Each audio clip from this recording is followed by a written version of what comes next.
Saturday marks 1 year since Hurricane Helene caused severe flooding right here in our region. The communities around here are still working to recover.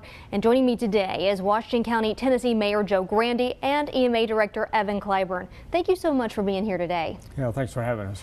Well, first, how are you and the folks in Washington County doing as we approach the 1 year mark? Well, really everyone processes this trauma and this disaster differently and at different paces. We have first responders that are still impacted. We've had a lot of mental health support throughout the year. Survivors, victims, they move forward at their own pace.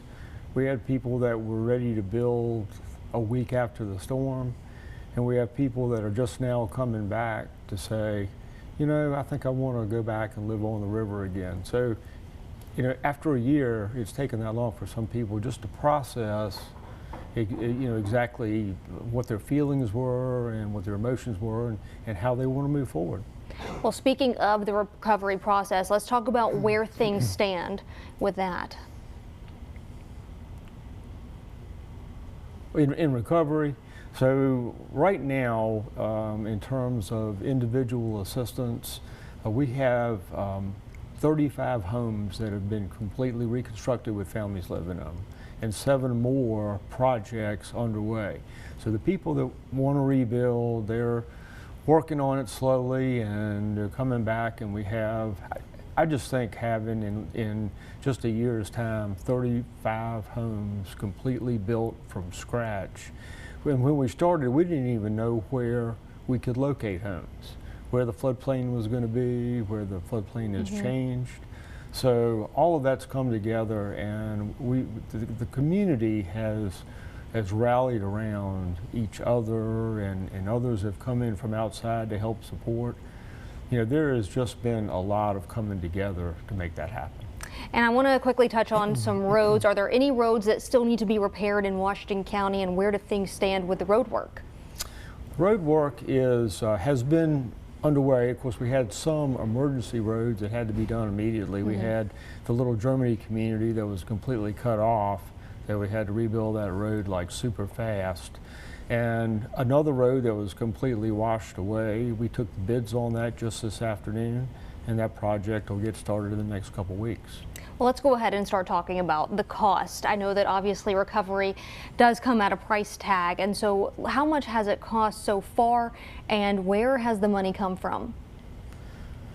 We the county, have spent roughly $27 million so far. You may recall that we went out and we borrowed money for projects so that they could get built, with the expectation that reimbursement would come from FEMA and the state for the most part. There's still a 5% local cost share that we will have to bear the burden on.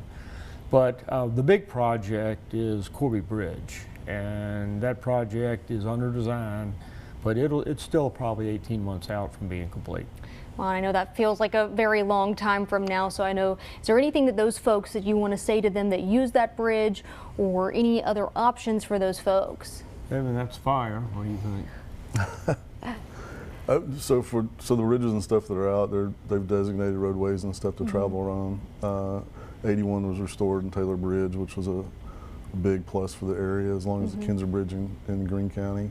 So most of the folks have kind of adapted and moved around for that. For the first response side of the house, we opened a new fire substation there in Lamar, which effectively covers both sides of the river now. So the storm was horrific, and we're still recovering from it, but we've had some really good things come from it for improvements. So we'll be ready for the next one.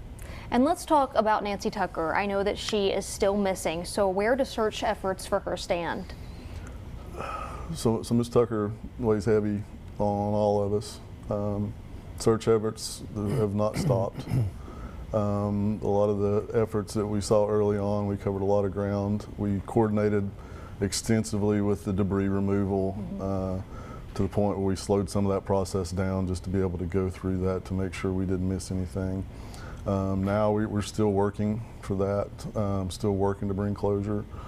Still working with our law enforcement partners. They're running their side down. For the search and rescue side, we're still coordinating with fire and EMS. Right now we've focused some efforts on some of the federally owned property, so we're coordinating with the Forestry Service and some of the federal agencies to help expedite that, and we're still searching to try to bring some closure to that. Absolutely. I know that's got to be so tough, and like you said, just weighs heavy on everybody's hearts and minds. Well, I know that some people do still need help. So if there's a business owner or a homeowner that is still in need of some help a year later, what resources are still available and how can they get to them? So one of the entities that we put in place right after the storm was this long-term recovery group, and their primary focus has been on individuals, and that really in Washington County it was most of the need for individual assistance, unmet needs, emotional support, and getting their houses and their lives back together. So the long-term recovery group is a good place to start.